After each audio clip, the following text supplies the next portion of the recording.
The desire to be seen will ruin everything for you as a woman. We all want to be seen, especially women.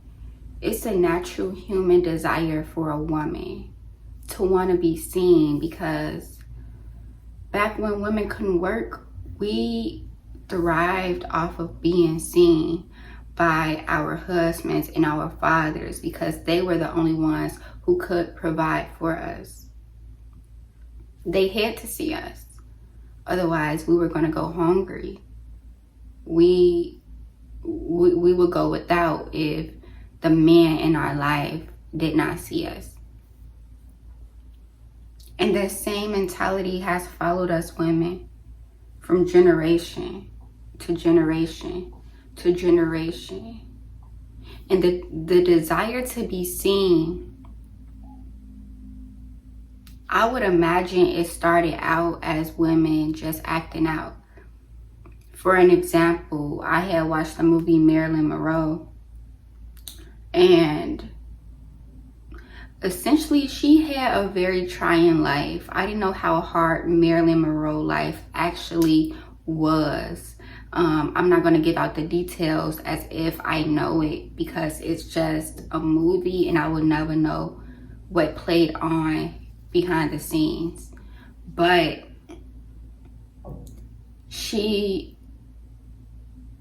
her mother had mental health issues.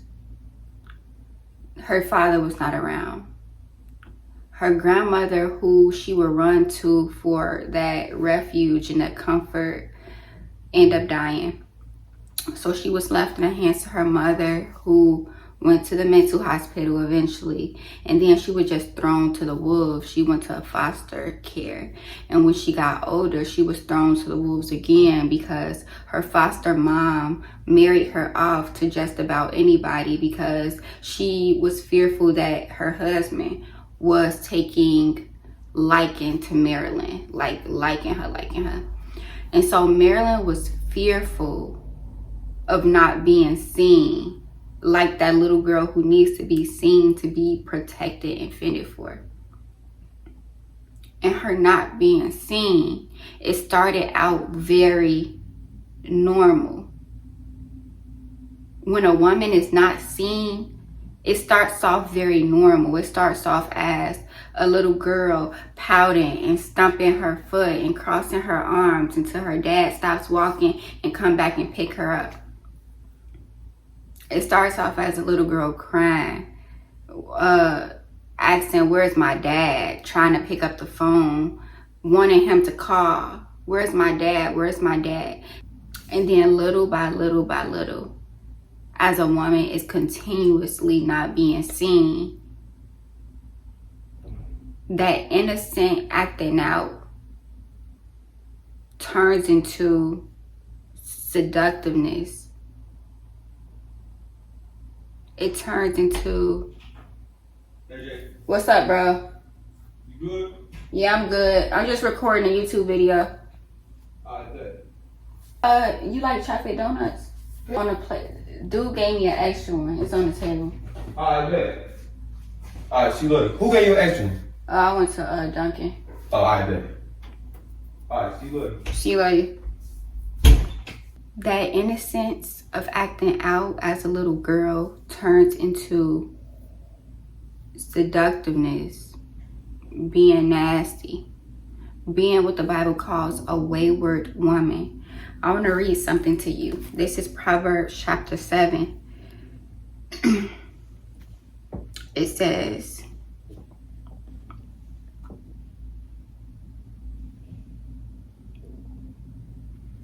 this is Proverbs chapter 7. I'll be back for the donut, Jay. Okay. Alright. This is Proverbs chapter 7, verse 10. Then out came a woman to meet him, dressed like a prostitute and with crafty intent. She is unruly and defiant. Her feet never stay home. Many people will look at that verse and go, that's just a You already know the words that we use, the derogatory words to show a wayward woman. Oh, she don't care about herself. That's what she do. She a prostitute. She this, she that. But have you ever stopped to realize that that woman just started out as an innocent little girl who needed attention? So when a woman, when she doesn't have that attention, she's going to find another way to get it. If the way a woman's brain works, if she has not gotten the attention being an innocent little girl and being herself, she is going to get attention another way. You have to listen to that song called Girl Like Me by Jasmine Sullivan. That's a powerful song. I'm going to read some of the lyrics to you. Be making us mad. Why you don't love me no more? Ooh, it breaks us to let go. Just wanted something different. I don't know what I was missing. Asked I would have given. Oh, they'll be winning. What? And the lyrics goes, you must have wanted something different. Still don't know what I was missing. What you asked, I would have given. It ain't right how these be winning. Why they be winning? No hope for a girl like me. How come they be winning? And I ain't wanna be, but you gon' make a out of me. When a woman can't get attention in her innocent essence, she is going to tap into that dark feminine that we see these days. A woman having plastic surgery, a girl wanting to wear the poster girl outfits. I overline my lips, the overline lips, the hair, all of this, all of the extensions. A lot of it comes from just wanting to be beautiful and innocent, but a lot of this comes from just wanting to be seen. I would speak the truth upon, but I would never shun a woman who wants to be seen, because she started out as somebody just trying to get attention the innocent way, and it wouldn't happen for her. Not every girl is fortunate enough to get attention the innocent way.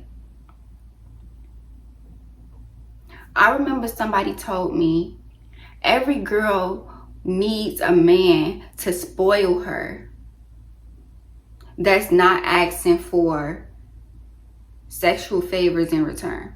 So for an example, it starts off with a dad. With a dad, you can call and you can ask your dad, hey, can I get some money? I call and I ask mine all the time. Hey, can I get some money? I know he don't want nothing from me. I call and ask my brother, hey bro, can you fix this part of my house for me? He don't want nothing from me. I got cousins I could ask. I got uncles I could ask. I'm fortunate. My grandfather, I always came to him for spiritual wisdom. He never wanted something in exchange to give me wisdom. Like, every girl literally needs a male figure in her life who does not want anything in return. He just wants to help her because that's what he wants to do, right? Like, we go back to that love that we talked about in the last video. Every girl needs a man to love her just because.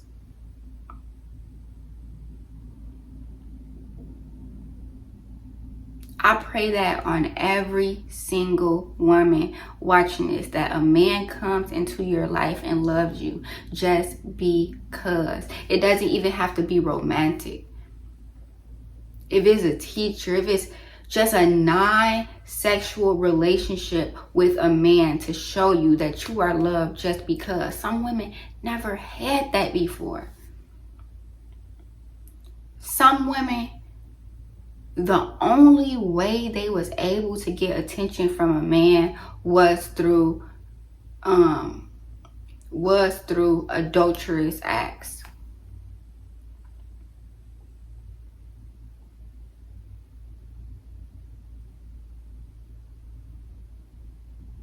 It says in chapter 7, verse 21, with persuasive words, she led him astray.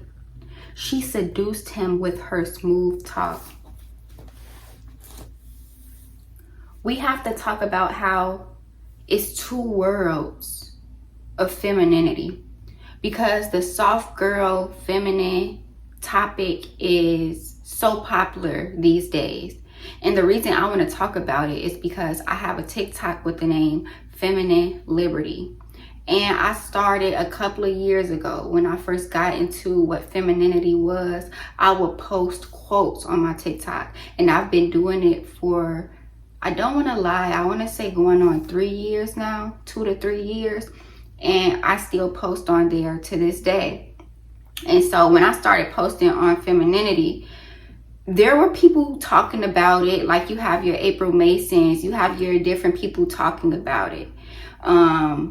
But it was still not as popular as it was till these last year and a half. It got really, really popular. Me talking about femininity started out very innocent. It started out me telling women to just be softer and allow men to lead, and it had a lot to do with being feminine for the sake of relationships. That's how it started out.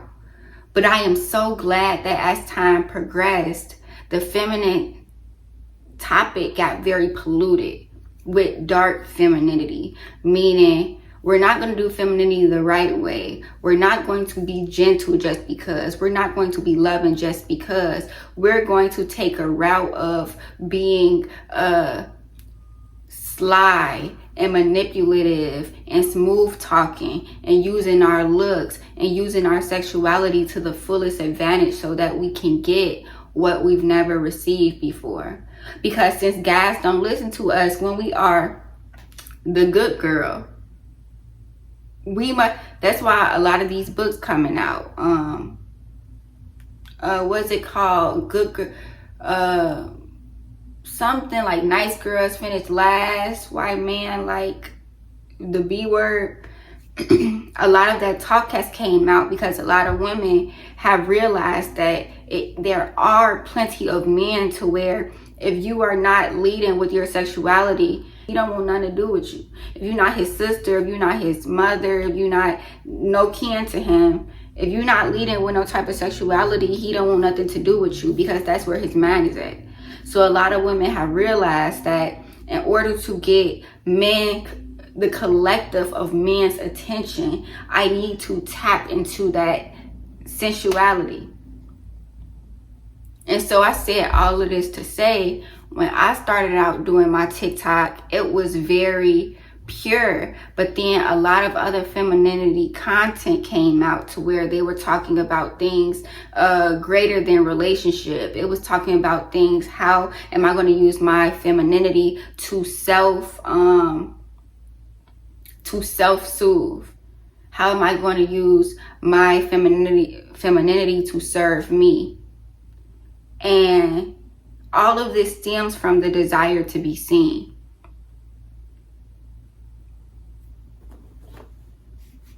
All of this ties back to the last video, What is Love, that I made before this. You have to know your intentions on why you do what it is that you do. When it comes to being a woman and wanting to present yourself a certain way, wanting to wear your hair a certain way, wanting to dress a certain way. Women are very confused with what does it mean to dress as a godly woman? What does it mean to do your hair as a godly woman, to act as a godly woman? And that makes you a robot when you have to think that way. Because it's not about none of that. It's really not about none of that when you think about it. God he cares about what we wear and he cares about our physical appearance. But God is so much further bigger than sitting down and for us to think about how we're going to be presenting ourselves and dressing. We are women and we have the privilege to dress the way we want to dress and present ourselves the way we want to present ourselves. That's the beauty of women. But that's not why God put us here. God didn't put Gabrielle, Michelle, Lisa here so that you can sit down and think about shoes and purses and clothes and hair all day. That's not why we're here.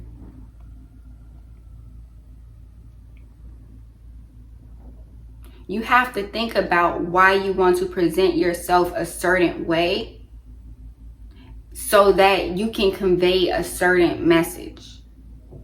And so, for an example, if you are a woman of God, particularly a Christian, and you are wondering, are you dressing too seductive, or are you coming off too so-and-so and so-and-so? Don't focus on how specifically you are dressing or how you are coming off or how this or how that. Focus on the intentions of your heart.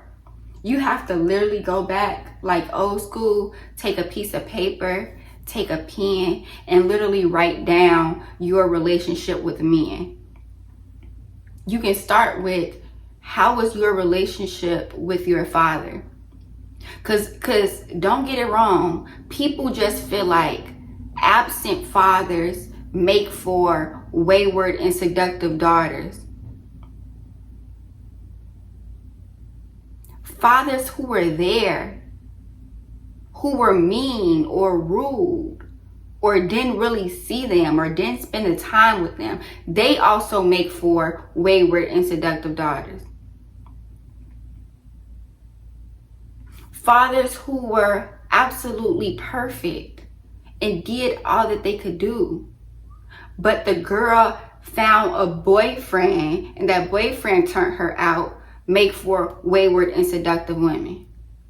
So it's not all about, I'm telling you guys this to give you wisdom and insight. It's not just about having a father who was not there. I know plenty of women who have not had fathers in their lives and are way more emotionally regulated than I am, who cover up way more than I do, and they never had a father in their life, and I did. And so it's way deeper than just a relationship with a father. Don't get stuck on that, because I also want to point out, if your relation with your father was not the best when you were younger, and then it progressively grew better, just because it's better does not mean that your heart is not still struggling with those past traumas that you both went through.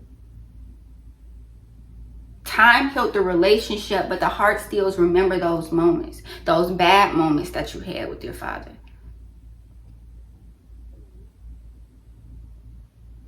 So a woman's desire to be seen. What was your relationship like with your father? What was your relationship like with your first boyfriend?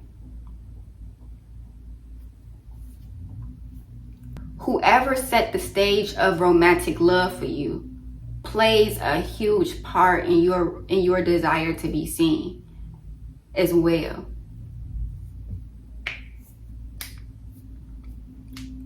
So it's more than being seen.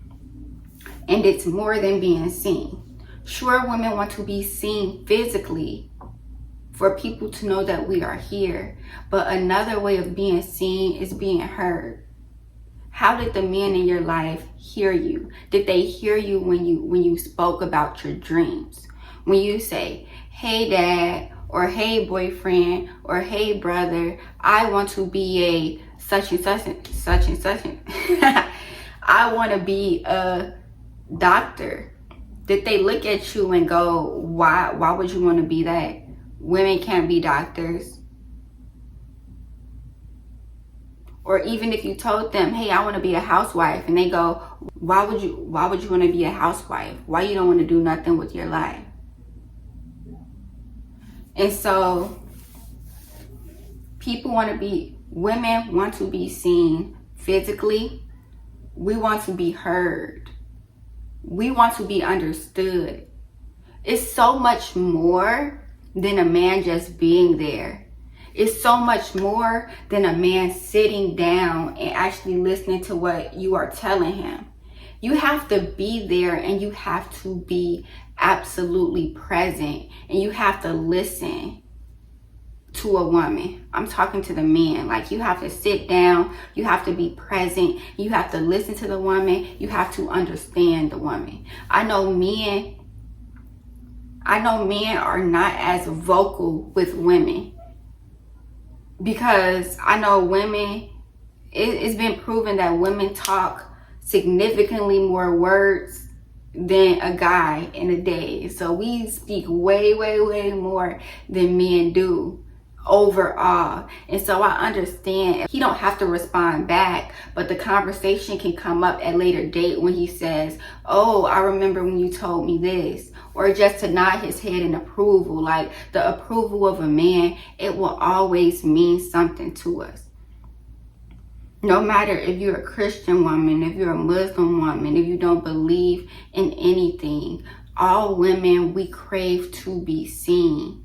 We crave to be seen. And this is why I go back to the Bible all the time, because what are we going to do, women, when we were not fortunate enough to have a man to see us and to validate us? What are we going to do? You have to go back into your word, and you have to know that God is going to see you, and he's going to validate you. And I'm not just speaking in fairy tales. I'm speaking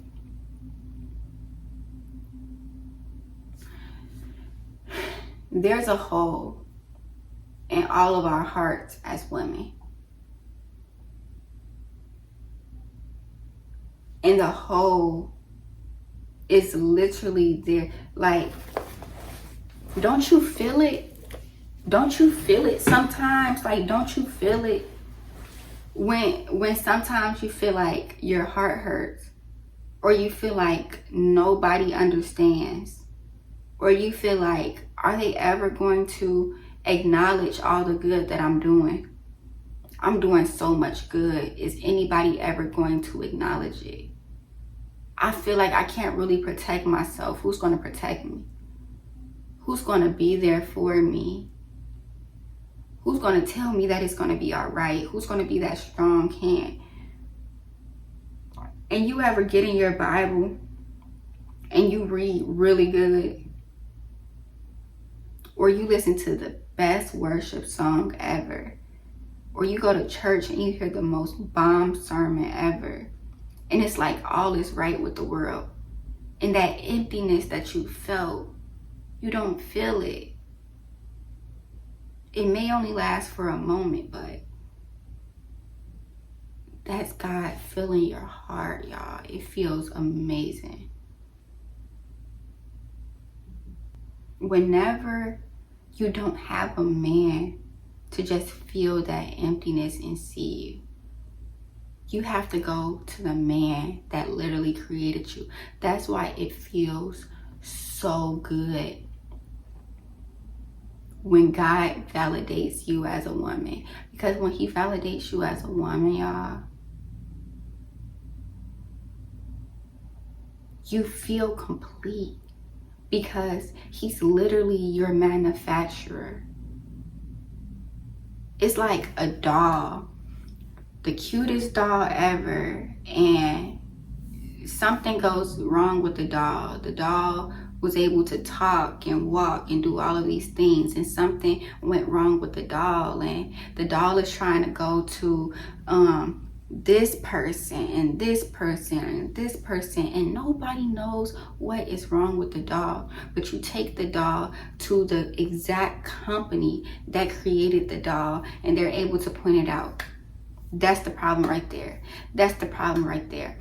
And the doll just starts becoming whole again, to where the doll just went to other people just because she needed them. That's what we do as women. Picture ourselves like the doll. We have so many holes within us. Women, we are so imperfect. First of all, we have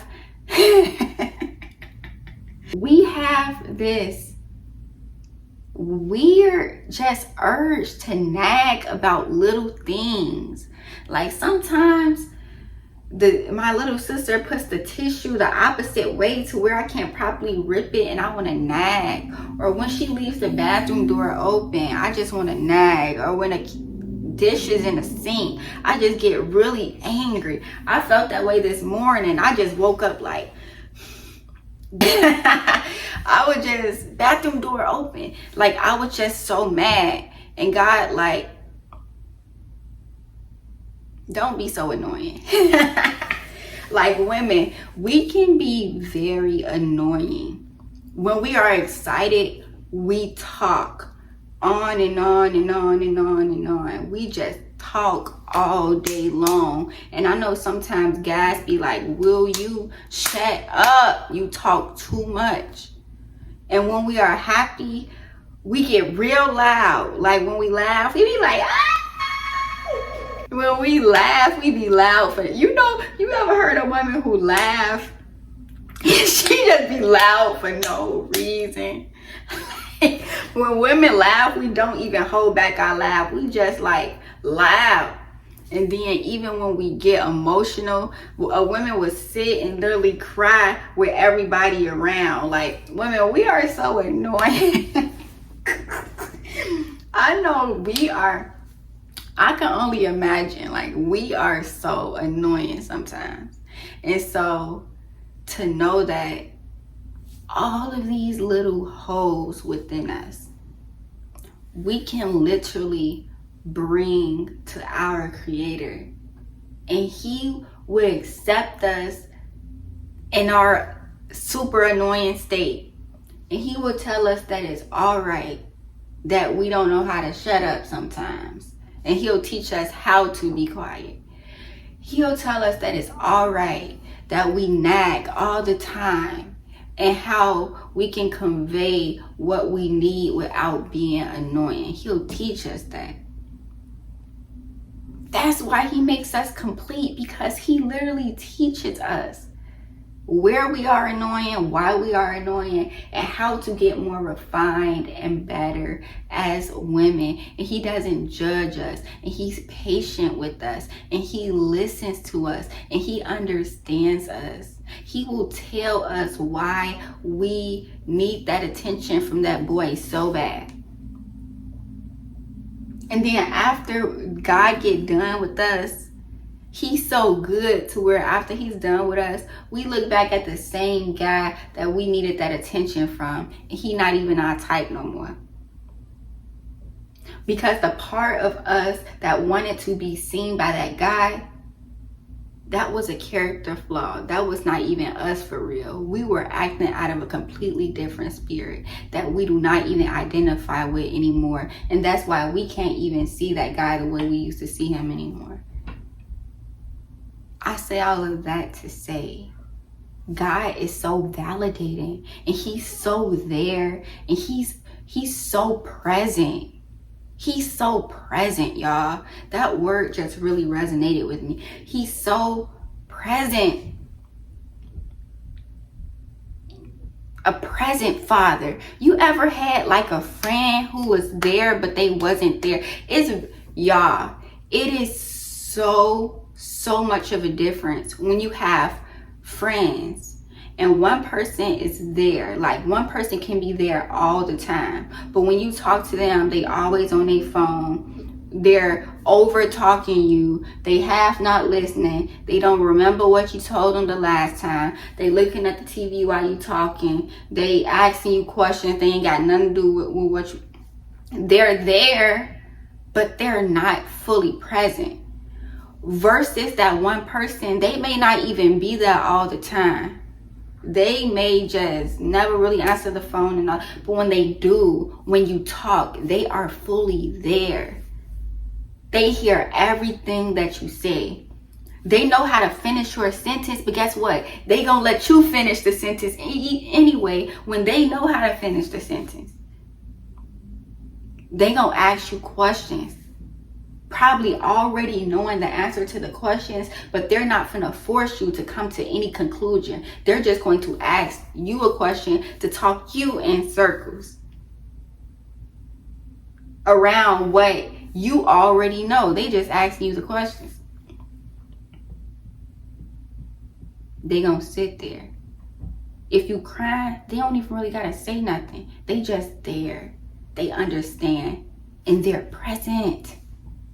And that's what God is to us women. And that's why he is so special to us, because he's a present father. He's there 24/8 and he's listening. And we women can be so annoying because sometimes we don't even listen to him. I could imagine a man's worship and praying life probably runs so much smoother than a woman's worship and praying life. We probably have God sitting there going like this.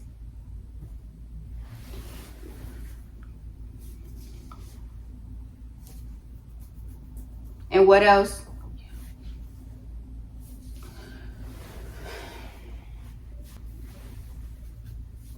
And what else? Whole time, we not even done. But a man has very few words to say. So a man will literally probably come to God on his last wit. I feel like men come to God when they ain't got no other option. Women, we'll just come to God to experiment. That's what we do. We are just, God, I heard about you, like, what's up? Where a man, he gonna do all he can do in his power until he's literally finna go like to prison for life or something. And then he gonna come on his knees and be like, God, whatever you say, like, I ain't got nothing else to say. It's all you. And that's the difference between men and women. Women, we gonna sit here and we gonna talk. Baby, we know how to talk. We know how to talk for real. But God listens. And that's the beauty of God. He listens. So this was kind of a all over the place girl talk today. But it was necessary. And I feel like I didn't even fully finish my point. And that's what happens sometimes. Like last video, I feel like I had it together, but this video, I'm kind of in a daze. It's not really the best day today, but you know what? Somebody gonna get something out of it. And I may do a part 2 to this, I don't know, but the video had to get out, y'all. And my women, keep your head up. God sees you. It's impossible for even your husband to see you fully. It's impossible for any human to see you fully, because humans don't know what's in the heart. Only God knows what's in the heart, and only God can reveal to you what's in your heart. That's why he makes us complete. We need men for things, yes. That's why God placed him here. That's why God placed them here. We need them for protection. They're really good at teaching us financial things. Men are very good financial advisors. Women are too. But men, they really know how to get to the bag for real, for real. Men are good protectors. They know how to keep your guard up. You ever be out with a man and he tell you, hey, you gotta watch out for this. Hey, don't do this. Like, men are very good. Yes. Jay. What's up? I think I see you riding through with your ponytail. I see you running in the back. Oh, for real? Yeah, with your ponytail all up high. Nah, I'm taking my head down and shit. I look-key gotta get my shit. Didn't I just say men were good financial advisors? And my brother just came in here and gave me $20 just because? You can't tell me. Till next time, God bless.